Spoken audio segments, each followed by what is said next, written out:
नमस्कार दोस्तों अभी कुछ दिनों पहले की बात है, मैंने एक वीडियो बनाया था कि ये कर लो आरक्षण ख़त्म हो जाएगा। उसमें मैंने कुछ बात किया है। बेसिकली बात यही किया हूँ कि जो अमीर लोग हैं उनको आरक्षण का फ़ायदा नहीं मिलना चाहिए। एग्जाम्पल के रूप में मैंने अपने बेटे का, जो एक IITian है, और अपने एक दोस्त के बेटे का, जो कि SC ST हैं लेकिन उनका भी बेटा IITian है, और वो अपने बेटे के बारे में 30 लाख का पैकेज की बात कर रहे थे। मैं अपने बेटे के बारे में 10 लाख का पैकेज कर रहा था। तो मैं बेसिकली उस वीडियो का यही निष्कर्ष निकाला हूँ कि OBC क्लास हो चाहे SC ST क्लास हो, किसी भी क्लास को रिजर्वेशन तभी मिलना चाहिए जब वो गरीब घर से हो, उसके पास आर्थिक तंगी हो, उसी को आरक्षण मिलना चाहिए। ये वीडियो का निष्कर्ष था। अब दोस्तों हुआ यूँ कि मैं उस वीडियो को एक व्हाट्सएप ग्रुप में शेयर कर दिया। उस व्हाट्सएप ग्रुप में मेरे ही पोस्ट वाले जो कर्मचारी हैं इंडियन नेवी में, उसका वो ग्रुप था। तो समझ लीजिए वो करीब 200 सवा 200 लोगों का वो ग्रुप था, और उसमें मैंने उस वीडियो को शेयर कर दिया। तो एक दोस्त ने उस वीडियो के ऊपर कमेंट किया कि पहले आप रिजर्वेशन क्यों दिया गया है उसके हिस्ट्री को समझिए और उसके बाद वीडियो को बनाइए।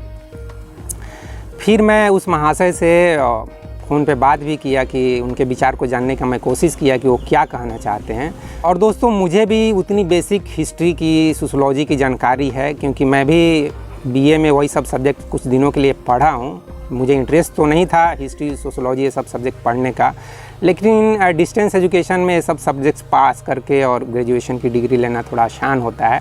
और जॉब करते हुए कहाँ अब साइंस हम पढ़ने जाएंगे और प्रैक्टिकल करने जाएंगे। तो मैंने ये history, sociology, political science, public administration, इस तरह के सब्जेक्ट्स ही अपने ग्रेजुएशन में लिया था। तो मैं उस दोस्त से बताया कि आप अगर मुझे यह कहना चाहते हो कि मुझे हिस्ट्री पढ़नी चाहिए, सोशियोलॉजी पढ़नी चाहिए, और आज से 10-15 हज़ार साल पहले की हिस्ट्री को समझना चाहिए कि किस तरह से मनु जी ने इस चीज़ का शुरुआत किया, किस तरह से उन्होंने हिंदू धर्म में ये 4 ग्रुप बनाए कि एक वर्ग ब्राह्मण होगा, एक क्षत्रिय होगा, एक वैश्य होगा, एक शूद्र होगा, और ब्राह्मण जाति के जो लोग होंगे वो पढ़ेंगे, पढ़ाएंगे, उनका काम होगा सिर्फ ज्ञान अर्जन करना और ज्ञान देना। वेद पुराण ये सब किताबें हैं, उनको वही पढ़ सकते हैं और उसको कोई दूसरा नहीं पढ़ सकता है। मतलब पढ़ने पढ़ाने का जो काम है वो लोग ब्राह्मण लोग करेंगे, और उसके बाद जो समाज की चाहे देश की सुरक्षा करने की बात है तो उसका वो काम क्षत्रिय करेंगे। वो किसी पर अटैक करना है या हमारे ऊपर कोई आक्रमण कर रहा है तो उस आक्रमण से हमको सुरक्षा देना, तो सुरक्षा की जिम्मेदारी जो उनको क्षत्रिय के ऊपर दे दिया गया। और उसके बाद जो खेतों में काम करना है और जो भी लोगों को खिलाने पिलाने के लिए जो भी काम धाम करना है, वो सब काम जो वैश्य जाति के करेंगे। और वैश्य जाति का मैं भी आता हूँ, तो इसलिए मैंने उस चीज़ का थोड़ा सा विशेष रूप से जिक्र कर दिया। और जो चौथे कैटेगरी के लोग होंगे वो होंगे शूद्र जाति के। नाम ही थोड़ा सा ठीक नहीं लग रहा है, शूद्र जाति। तो शूद्र जाति के लोग क्या करेंगे, जो भी समाज में गंदगी है, रोड पर गंदगी है, गली कुच्चे में गंदगी है, पेशाब पैखाना की जो गंदगी है, उस गंदगी को सफाई करने का काम वो शूद्र जाति के लोग करेंगे। एक तरह से दोस्तों देखा जाए, थोड़ा सा पॉजिटिव नेगेटिव दोनों तरीके से हमको सोचना चाहिए दोस्तों, तो ही हम ओपन माइंड वाले कहे जाएंगे। तो मैं थोड़ा सा पॉजिटिव साइड से इसको थोड़ा सा विचार करता हूँ।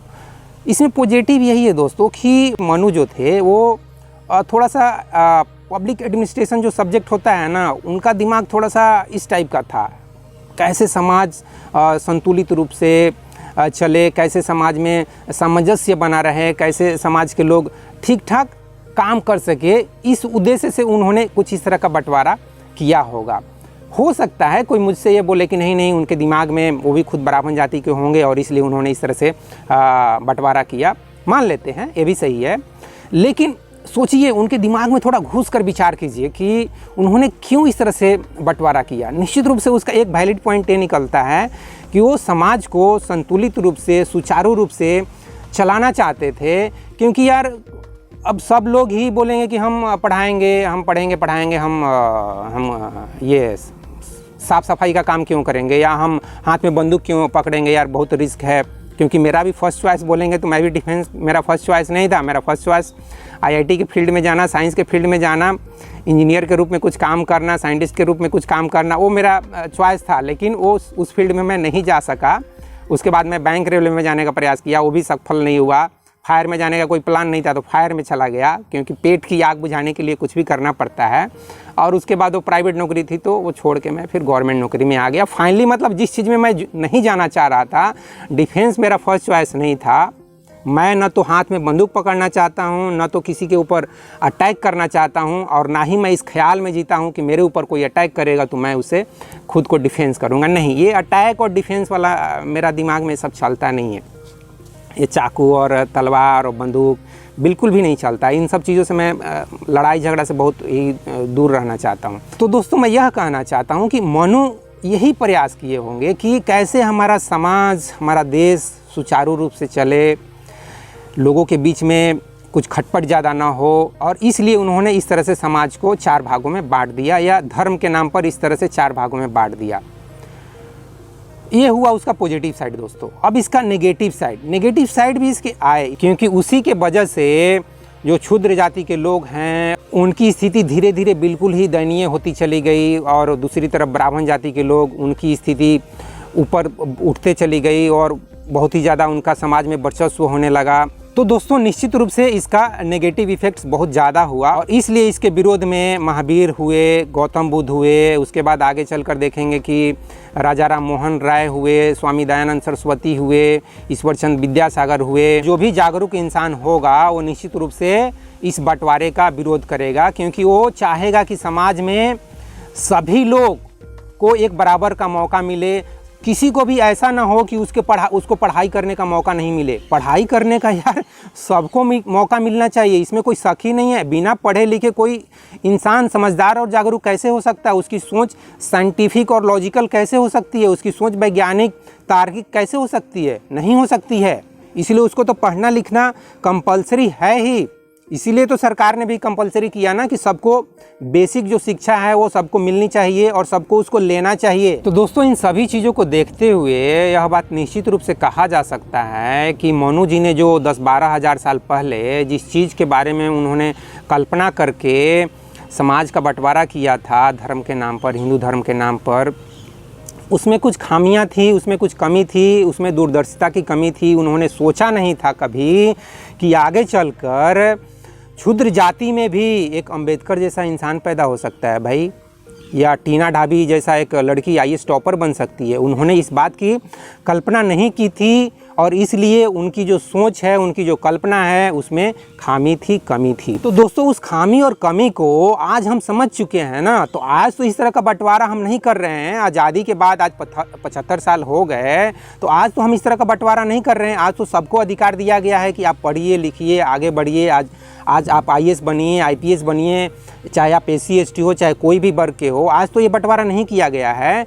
तो मेरी सोच में फिर क्या गलत है? मैं क्या गलत बोल रहा हूँ कि जिस व्यक्ति के पास अगर 10 लाख की इनकम है, 30 लाख की इनकम है, उसको आरक्षण नहीं मिलना चाहिए। आरक्षण सिर्फ गरीब घर के बच्चों को ही मिलना चाहिए, चाहे वो ब्राह्मणी जाति का क्यों ना हो।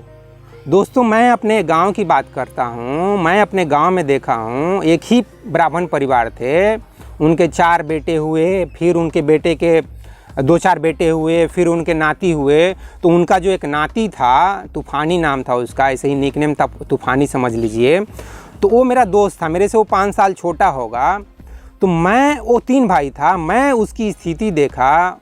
वो स्कूल जा नहीं रहा, उसके 2-3 भाई हैं, वो लोग स्कूल नहीं जा रहे हो। मतलब मैं देखा 4 जनरेशन के बाद उनकी पीढ़ी बिल्कुल बर्बाद हो रही है। 4 भाई में सिर्फ एक ही भाई ऐसा निकला जिसने पॉलिटेक्निक किया। मतलब मैं अपने दादा के लेवल वाली बात कर रहा हूँ, मैं अपने दादा की जनरेशन की बात कर रहा हूँ। तो मेरे दादा का जनरेशन में सिर्फ एक बेटा ऐसा निकला जो पॉलिटेक्निक किया, आगे चलकर इंजीनियर बना, और उसका फैमिली सुख शांति से आज भी जी रहा है, और वो फैमिली आगे प्रोग्रेस कर रही है। लेकिन बाकी उनके 3 भाई के बच्चे, उनके बच्चे, उनका लाइफ कुछ ज़्यादा विकसित नहीं हुआ दोस्त, वो कुछ ज़्यादा प्रोग्रेस नहीं किए, लाइफ में कुछ ज़्यादा डेवलप नहीं किए, उनका पूरा परिवार बर्बाद हो गया। तो मुझे यार वो तूफ़ानी हुआ, चाहे उसके जो भाई बहन हुए, उस पर मेरे को यार तरस आता था। यार ये लोग देखो कैसे ब्राह्मण जाति का भी होके ये लोग ना तो ढंग से पढ़ाई लिखाई कुछ कर रहा है, ना आगे में ये लोग का कुछ सपना है कि मैं कुछ बनूंगा, कुछ करूंगा। डॉक्टर इंजीनियर तो दूर की बात है यार, एक कलर ग्रेड का एग्ज़ाम भी बनने के लिए कितना पढ़ाई करना पड़ता है। आज से 20 साल 25 साल पहले जो पढ़ाई लिखाई करके कुछ बने हैं उनको मालूम है। तो मुझे यार उस लड़के से ना एक दया आती थी, एक करुणा आती थी। और उसकी स्थिति इसलिए ऐसी थी क्योंकि उसके पिताजी पढ़ाई लिखाई नहीं किए, वो लोग जुआ, शराब, ताश और ये सब यही सब करते थे। तो मैं यही कहना चाहता हूँ दोस्त कि उस लड़के की कोई गलती तो नहीं है ना दोस्त, वो तो उसका पिताजी गलत ट्रैक पे गया, जिस कारण से भी गलत ट्रैक पे गया हो, ब्राह्मण हो के भी जुआ शराब खेल रहा है, दूसरी औरत के पास जा रहा है या कुछ भी कर रहा है, उसका तो लाइफ बर्बाद हो गया ना।